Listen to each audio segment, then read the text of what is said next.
So I was talking to a number of influential Democrats this week about Antifa and about January 6th. Okay. And so imagine that an outside observer like a Canadian might look at the United States and think, well, the radical left has Portland and Minneapolis, and that's pretty damn ugly. And then the radical right has January 6th, and that's pretty ugly. And, maybe you could draw some kind of equivalency between the two, and maybe not, but I think you could at least make a reasonable initial case for something like that. January 6th had a lot of symbolic weight, if nothing else, and certainly did frighten people very badly.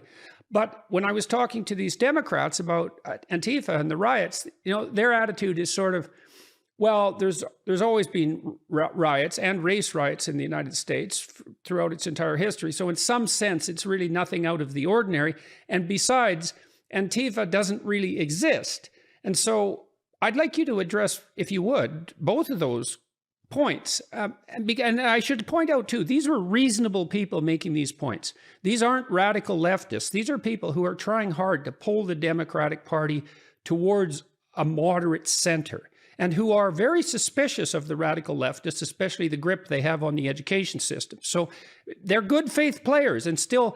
And the other thing they said to me was that they believed it was intellectually dishonest to draw a parallel between Portland and Minneapolis and January 6th, making the case that what happened on January 6th was much, much worse, like in a category of its own.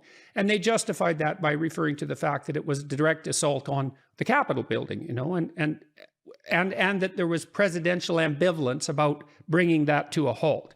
So that's a rat's nest. So, you want to wade in?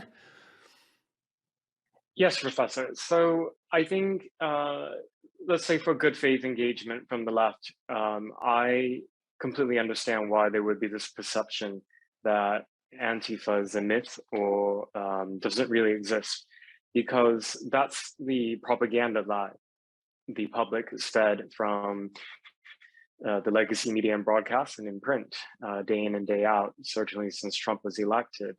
It's an entirely different story, though, when you are on the ground, as I have been for years, and you see that militancy face to face. And when you see it, the organization or aspect of it is undeniable. That's what initially sparked my curiosity, because in Portland, where I'm from, when the election results in 2016, November, were announced, tens of thousands of people took to the streets. And within that, there was an organized element of people dressed in the same uniforms. At that time, it was unusual to cover your face, and they had weapons in a very strategic way. Smash and move on, cars, businesses, buildings, start fires, run. So it was from there that sparked my interest in wanting to learn more about what looks like an organized militia or paramilitary. So with that out of the way, though, I think the press, because of its compromised nature and generally being biased to the left, they have turned a blind eye to the evidence that shows that depending on where you are, there's an organizational structure to Antifa.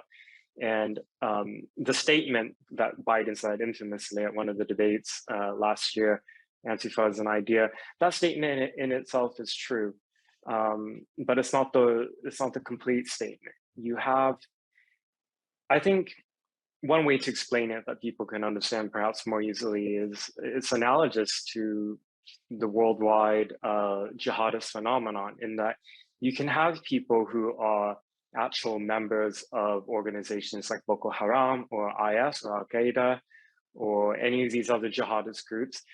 But you have people as well who are sympathetic to the ideology and act on it. And in that regard, I think you can think of the contemporary manifestations of Antifa in the United States, Canada, and in Western countries along the same lines. You can have people who self-identify in, and simply all they do is go to these protests or riots based on flyers they see online. Then you have actual cells that operate, such as Rose City Antifa, which is an organized group. You can go on their website and look at the Q&A, and they actually have one of the questions is, how do I join? And they said that currently membership is closed. So there's that, and in my book, I published some of the primary documents of the curriculum from Rose City Antifa, which is actually one of the cells that's part of a network called the Torch Antifa Network, and they have cells in other cities. So it's kind of all of the above. It's ideology, it's horizontally organized, it's disorganized, it's also highly organized in some cases. So it's because of that lack of centralized hierarchical authority that makes it easy for those who want to obfuscate and confuse the public about it, because they can point and say, well, there's no single leader. Who's the leadership? Show me the leadership. And because there is no single person who's heading everything, then the response is, well, that's evidence that they don't exist. Yeah. To counter Okay. that, So this is a real problem conceptually, right? I mean, and let's think about it to begin with as a problem that we all face instead of a political problem emanating either from the left or the right. Okay, because I think there's a deeper problem here that isn't exactly partisan. And we'll get into the partisan element of it later. So imagine, first of all, I assume that the description you gave would be the one that you gave, is that, okay, so what we have here is we have some actual organizations. Let's focus on Rose City Antifa. But it's a radically distributed organization. And we don't even know how radically distributed. And it's almost impossible to identify its core members or even to define what core membership might be. Now, you did point to Rose City Antifa, but if I said, for example, well, how many other Antifa groups are there that have an identifiable organizational strategy that's akin to Rose City Antifa? How many do you have any sense of that? Just a few dozen. There aren't very many, but the thing is, they close and then they spring up as new ad hoc groups under different names, but it's really the same, relatively the same people involved. Okay, a few dozen. So that's real interesting. So that's like, let's say 24. Just let's make this concrete because I think it'll be interesting to do so. So in that 24, how many people do you think are core involved in each group? Do you think it's like 5? Is it 3? Is it 10?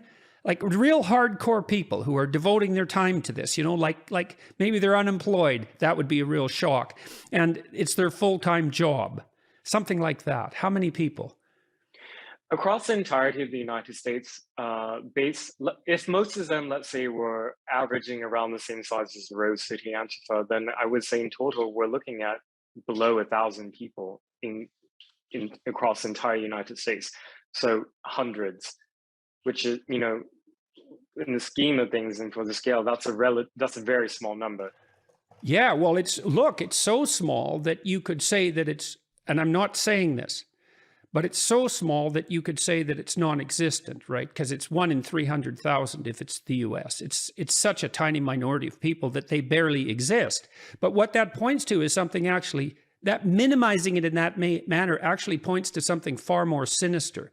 Because what it means is that under 1,000 committed people can radically destabilize whole cities and pose a threat to the integrity of entire culture, not least by fostering polarization and the degeneration of the political scheme that comes along with that. And so that's a real danger for all of us, particularly if it's the case that groups like that can multiply their power by pulling other semi-attached and maybe not so violent or even extremist people in on the basis of their empathy. Exactly. Concentric circles probably is a good way to explain it. What you asked me, the concrete number of how many people are actually core in terms of involved in the organizing, the planning, attending meetings or trainings, like as you said, almost non-existent given the population size of the US. However, the larger concentric circle is of their sympathizers. And I think the role of the press, since the election of Trump, helped really to mainstream the so-called Antifa ideology. It put day in and day out for the entire world that this belief that America had elected a fascist president under Trump, that we were experiencing a regime change, that there would be genocide, and on the face, I mean, these accusations are so outrageous and I would say laughable, but people genuinely believed it. You know, go back 5 years, remember like this Oh, I sense of believe